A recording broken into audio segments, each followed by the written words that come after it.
Chapter 26 over here, in Shemuel Aleph. So it says,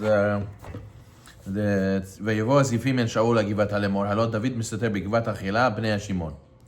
The Zifim, people from Zif, they came to Shaul and they said, David is hiding in Chachila. And so Shaul got up, he went to Midbar Zif, he went to the wilderness of Zif in search of David.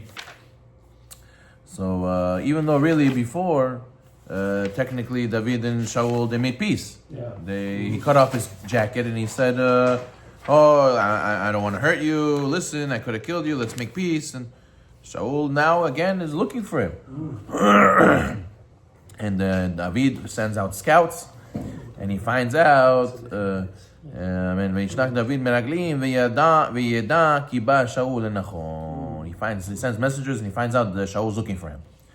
So now David saw where Shaul was camped, because he found out where he's camping, and he sees that Shaul is there. David spoke up to Avimelech Achiti and Avishai, son of Tzeruiah. He says, "Who's going to come with me to the camp of Shaul?" And Avishai said, "I'll go with you." So what they do? They want to send another message to Shaul. They go in the middle of the night to his camp, and Shaul was sleeping in the middle with his spear next to his head, and Avner and all the people around him. He sneaks into a room full of people sleeping, with Shaul there and his general and everybody there. And what does he do? Avishai David sigar Elokim hayom et oyevecha. Avishai told David, "No, kill him. You have a chance now. He's sleeping. Nobody could do anything."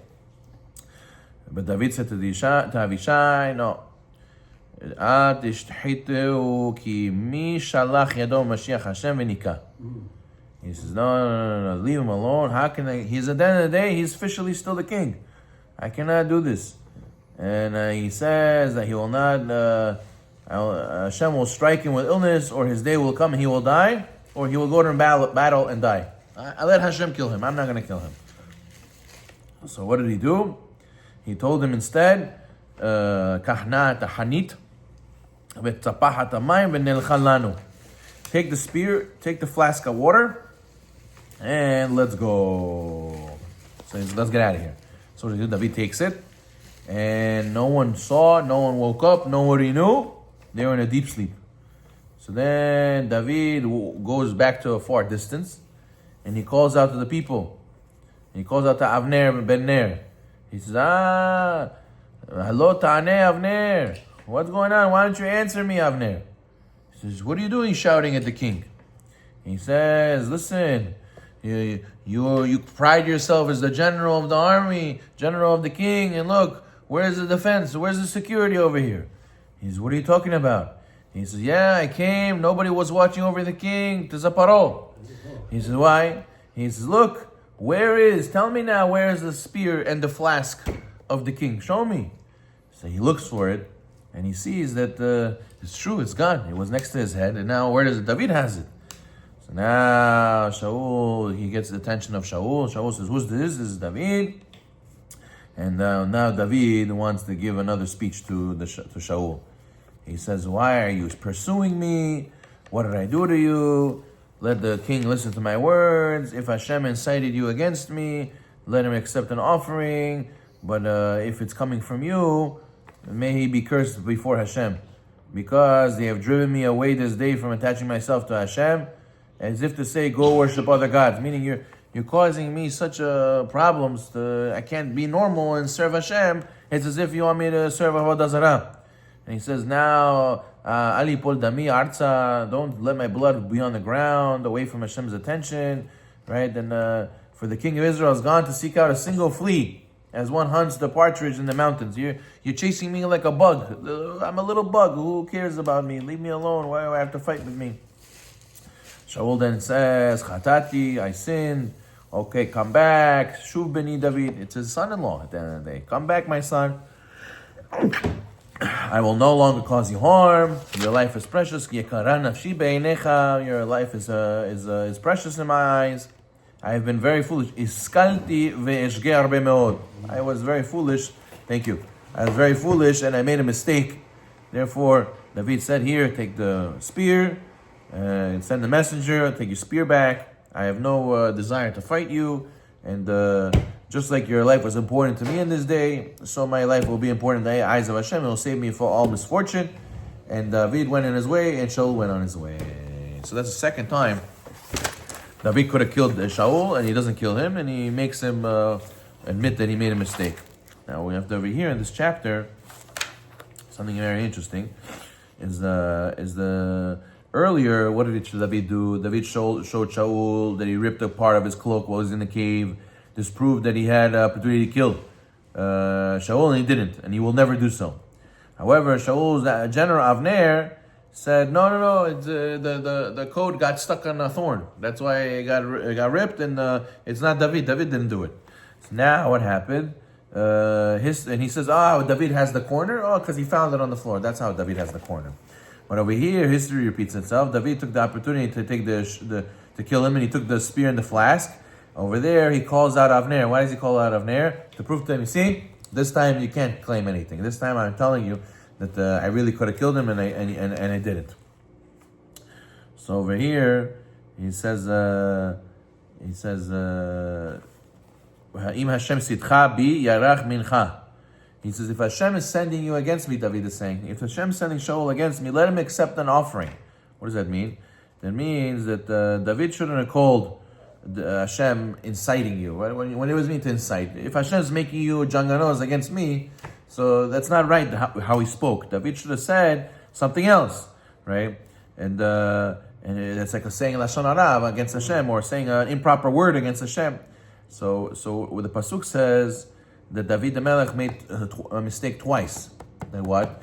That even kids know you're not allowed to speak like that about the Kadosh Baruch Hu. And another situation where he made a mistake, even kids know, is counting the Jewish people. We're going to see later that he counted the Jewish people, something that even kids know you can't do.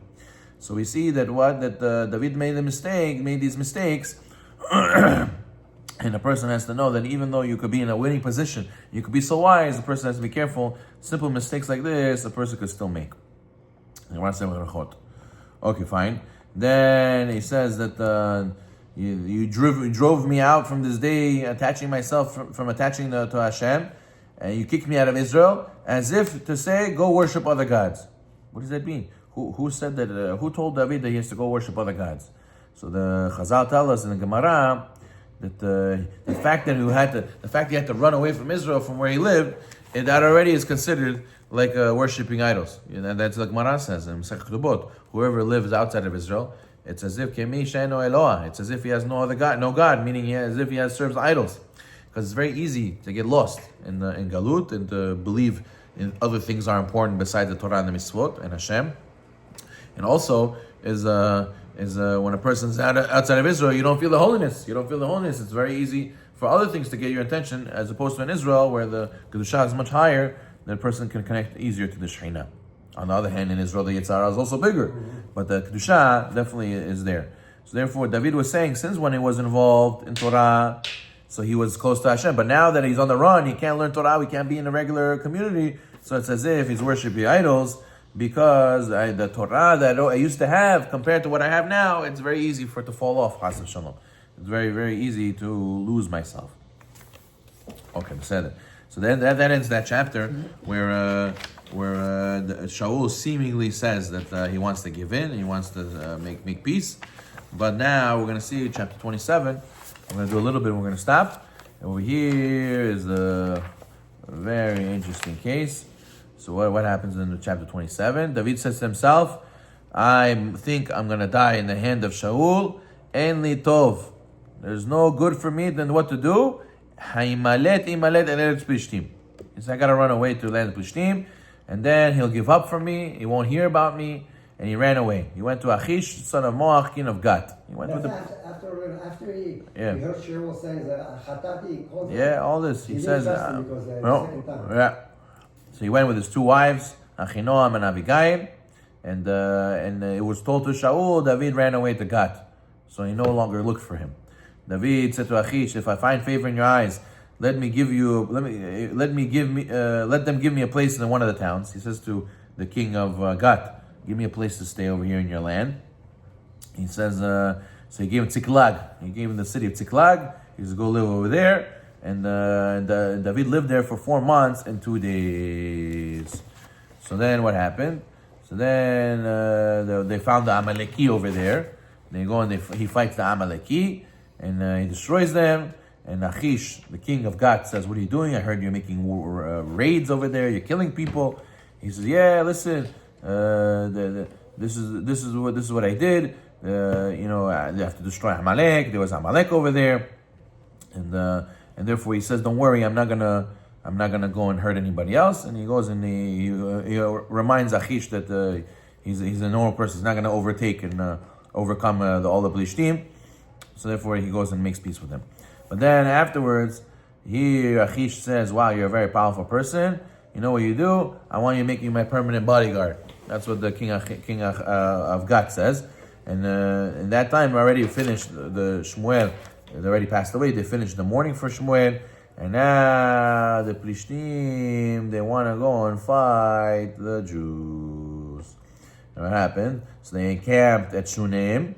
And Shemuel and Shaul heard that the Plishtim are coming.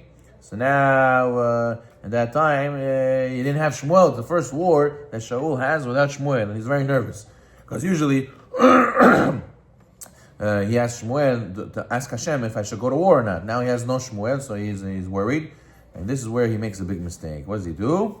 He dresses up in different clothing, pretends like he's not the king, and he goes and he asks for a necromancer, sorcerer woman. He goes to a witch, and he asks to do what? He says, let's do a seance, and let's bring Shemuel back from the dead. We're going to talk about this next time more. He brings back Shemuel back from the dead. Shemuel gets very nervous. He thought that the Geulah came. He thought that it's Yom Adin, and the final judgment that everybody goes through, he thought it was the time already.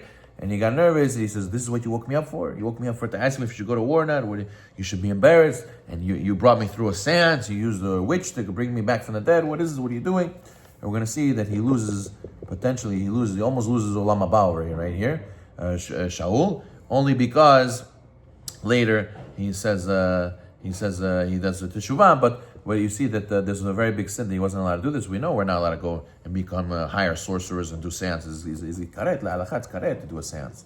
So therefore, he does a big mistake, but he did it because he didn't have enough emunah. He felt he had to go and know the answer before. Some people, they force the agenda. They want to know the answer before. That's why it says, Tamim tiyeh Hashem Elokecha. Baruch Amen.